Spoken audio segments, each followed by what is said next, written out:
জুমার দিন যে সুবহানাল্লাহিল আযীম ওয়া বিহামদিহি 100 বার করবে, সূর্য ডুবা পর্যন্ত সুযোগ আছে।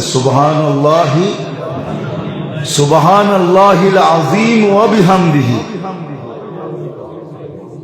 সুবহানাল্লাহিল আযীম মনে থাকবো। সে 1 লক্ষ নেকি পাবে, তার মা বাবা 12,000 করে পাবে।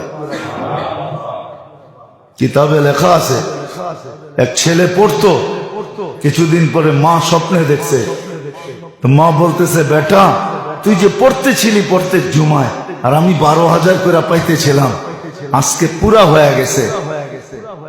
এই জন্য আল্লাহ আমাকে আযাব থেকে খালাসি দিয়ে দিয়েছে। আমাদের পড়া উচিত সুবহানাল্লাহিল আযীম। মনে থাকবে? হ্যাঁ না মনে হয় ভুলে যাবেন, লেখা রেখেন সুবহানাল্লাহিল আযীম ওয়া বিহামদিহি 100 বার, বেশি সময় লাগে।